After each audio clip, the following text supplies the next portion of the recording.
France Info. Bonjour Bernard Werber. Bonjour. Vous êtes le seul écrivain français qui a eu recours à une loupe en plus de votre stylo pour nous livrer ses premiers romans. Il faut dire qu'il fallait bien ça pour que vous nous racontiez par 3 fois l'histoire des fourmis. Ces parutions sont arrivées dans nos librairies après de nombreux refus et c'est tant mieux car elles ont envahi nos bibliothèques quasiment instantanément. Oui, on suivi les Thanatonautes et sa suite L'Empire des Anges, mais aussi une trilogie consacrée à Sa Majesté le Chat et sa planète et un clin d'œil admiratif aux abeilles et à leurs prophéties. Vous publiez là Le Temps des Chimères aux éditions Albin Michel. C'est un roman d'aventure dans lequel vous nous chahutez, vous nous bousculez. Je crois que vous prenez plaisir à faire ça d'ailleurs. Nous sommes au lendemain de la Troisième Guerre mondiale. Un projet fou appelé Métamorphosis, développé par Alice, une jeune prof de biologie évolutive, a pour ambition de créer des nouvelles espèces hybrides, des chimères, mi-homme, mi-animal. Il y a donc 3 espèces répertoriées. On a les humains volants, mi-homme, mi-chauve-souris, les humains creusants, mi-homme, mi-taupe, les humains nageants, mi-homme, mi-dauphin. Ce roman mélange espoir et désespoir, passion et désamour, alliance et conflit. Il met en lumière la capacité d'adaptation des hommes dans un monde en perpétuelle évolution et parfois contre nature, avec un vrai focus sur les avancées de la science qui vont parfois contre nature. Comment il est né ce roman d'aventure, Bernard Werber ? Je crois que c'est à force d'écouter les actualités qui annonçaient qu'il y a des tremblements de terre, qu'il y a des tempêtes, qu'il y a des inondations. Je me suis dit, on va devoir s'adapter à ça. Et la meilleure manière de s'adapter, c'est comme les animaux. Avec des nageoires, c'est sûr qu'on gère mieux les inondations. Au commencement, il y a la graine, inévitablement. C'est comme ça que vous démarrez d'ailleurs cet ouvrage. Je vais essayer de ne pas spolier ce qui est à l'intérieur. La graine initiale, qui est donc à l'origine de ce projet Métamorphosis, a été créée puis semée par une biologiste d'à peine 30 ans, spécialisée en épigénétique avec des travaux sur l'évolution du vivant et les mutations de l'ADN. Selon vous, la science ne joue-t-elle pas trop souvent avec le feu ? C'est la fameuse phrase de Rabelais, « Science sans conscience n'est que ruine de l'âme ». Je crois que derrière cette phrase, il y a pratiquement déjà une énorme source de mon travail. C'est à quel moment on doit dire stop, à quel moment on doit dire on peut aller plus loin, et à quel moment la science va nous sauver. La meilleure manière de réparer les dégâts de la science, c'est encore plus de science, mais de la science avec de la conscience. D'ailleurs, c'est marrant que dans le mot conscience, il y a déjà le mot science. On se rend compte que la fiction rejoint quand même terriblement la réalité, Bernard Werber. C'est aussi votre façon d'écrire, ça. Oui, j'essaie de faire de la science-fiction qui va se passer réellement. Voilà. C'est-à-dire, il n'y a pas d'extraterrestres, il n'y a pas de gens qui traversent les murs. Il y a juste l'intelligence artificielle telle qu'on voit qu'elle évolue, la biologie avec les manipulations génétiques telles qu'on voit qu'on évolue. En fait, ce qui m'amuse, c'est dire de l'anticipation ou de la prospective, mais dans les 5 ans. Ce qui se passe dans le roman Le Temps des Chimères est censé se passer dans 5 ans. Dans 5 ans. D'ailleurs, c'est ce que vous expliquez quand on ouvre cet ouvrage. Vous nous expliquez qu'il y a 5 ans d'écart entre le moment où on lit et le moment où ça se passe. Et puis, il y a toujours l'immortalité qui est au centre de tout, finalement, avec cette question existentielle qui ne cesse de nous chahuter aussi.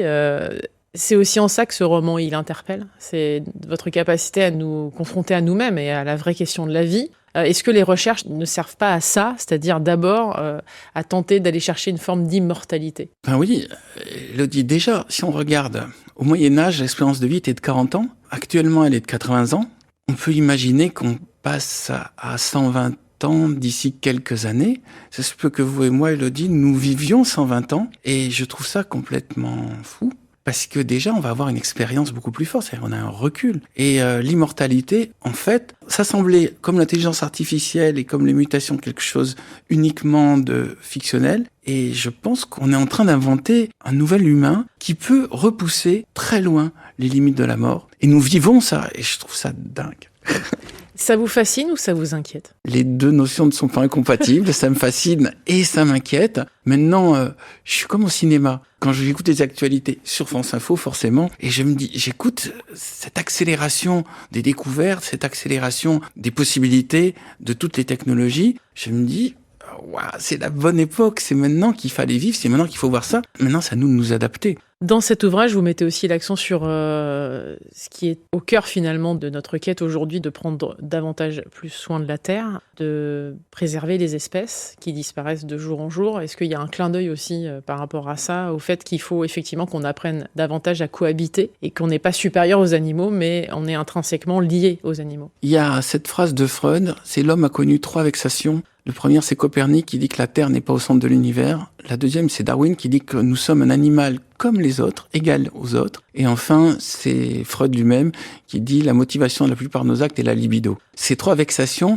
une fois qu'on les a intégrées, on comprend qu'on doit baisser nos prétentions et se mettre au niveau des autres animaux pour ne plus les regarder comme de la matière première pour manger, ni pour les regarder comme des esclaves, ça demande un petit effort. Quand j'ai écrit les fourmis, je voulais juste dire, attendez, ces petits insectes dont vous savez pas comment vous en débarrasser dans votre cuisine, ils sont peut-être une civilisation parallèle qui va nous enseigner des choses. Et je crois que c'est le rapport que nous devons avoir avec toutes les autres formes de vie. C'est-à-dire que même les chats, même les chiens ne sont pas que des jouets. Ça peut être des professeurs, ça peut être des maîtres en sagesse. Et nous pouvons, rien qu'en observant les autres formes de vie, comprendre beaucoup de choses sur nous, voire trouver des solutions à notre bien-être. Quand vous écrivez, Bernard Werber, depuis le début, vous parlez des autres. Des autres espèces en général d'ailleurs. Jamais de vous. Si, dans le mémoire d'une fourmi, j'ai fait ma petite autobiographie, mais c'est un livre à part. C'est quand même un livre à part, mais en majorité, vous écrivez que sur les autres. Les fourmis sont encore votre indicateur aujourd'hui, Bernard Werber, dans tout ce que vous écrivez, dans tout ce que vous imaginez, dans votre façon de regarder le monde. Celles qui vous ont accompagné quand vous étiez enfant. Je crois que ça a été une sorte de révélation. Juste en observant une fourmilière, je me suis dit, il y a quelque chose à comprendre avec cette sorte de pyramide de terre. Il y a quelque chose à comprendre pour l'ensemble de tout ce qui va m'arriver dans la suite de ma vie. Et je crois que cette épiphanie que j'ai transmise à travers les livres est une prise de conscience très importante. C'est-à-dire que se dire que les autres formes de vie étaient des sources de sagesse, ça demande un petit effort. Et peut-être le succès du livre est lié à ça, c'est-à-dire que tous les gens D'abord, je pense qu'il y a beaucoup de gens qui se sont retrouvés devant une fourmilière et qui se sont dit qu'il y a quelque chose à comprendre. Et maintenant, elles m'ont porté chance, donc je les garde un peu comme une sorte de totem. La fourmi, petit être qu'on peut écraser avec le pouce, que certains s'amusent à détruire juste pour se défouler, c'est quelque part des philosophes, quelque part des maîtres à penser, oui. Il y a toujours cette forme de sagesse, oui. Oui, et ça nous pousse à l'humilité. Je crois que l'animal humain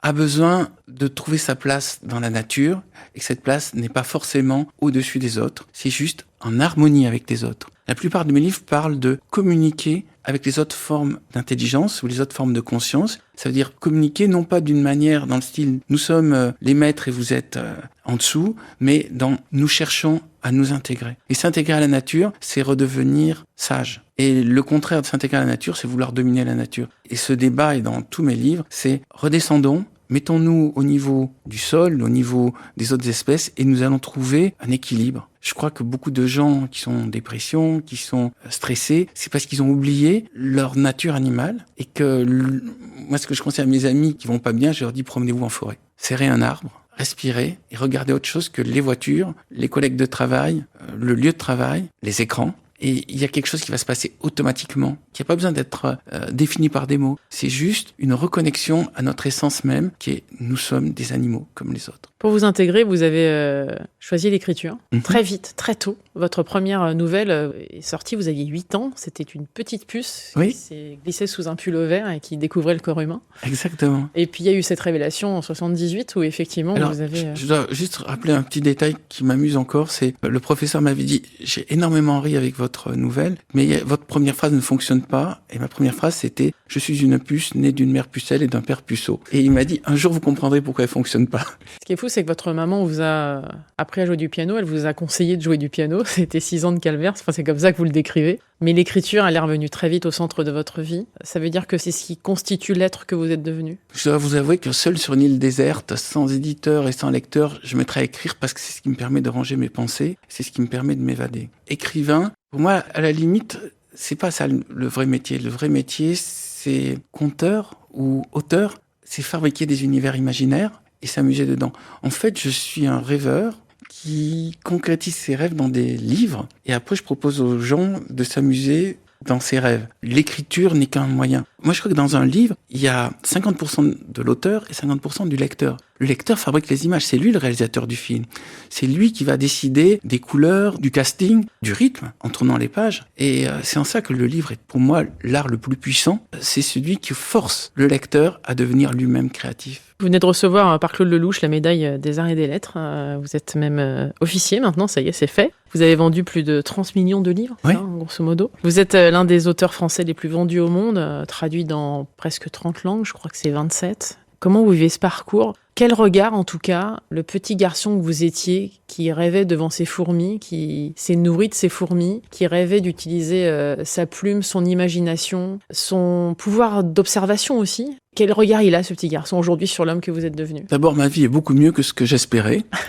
2, je suis conscient de à qui je dois ça. Je dois ça à mon éditeur qui a eu l'audace de sortir un bouquin sur un sujet aussi intéressant que les fourmis et d'y croire. Et puis je dois ça à mes lecteurs. Je crois que mon principal talent, c'est la curiosité. Et ce que j'essaie de réveiller chez les autres, c'est leur curiosité. De se dire, ok, j'ai pas vu ce genre de sujet traité d'habitude, bon, que ce soit les fourmis, que ce soit les thanatonautes, mais allons voir, quoi. Tant qu'on est curieux, on reste jeune. Dès le moment où on a l'impression qu'on sait des choses, on est foutu, on est devenu un retraité. C'est pour ça que ce monde m'intéresse, c'est pour ça que j'essaie chaque fois, à chaque livre, d'apprendre des choses, et j'espère réveiller chez mes lecteurs leur jeunesse, leur curiosité et leur capacité d'émerveillement. Merci beaucoup, Bernard Werber, d'être Merci passé de dans m'avoir Mélodie invité sur France Info. Ça s'appelle Le Temps des Chimères et ça vient de sortir aux éditions Albin Michel. Merci beaucoup.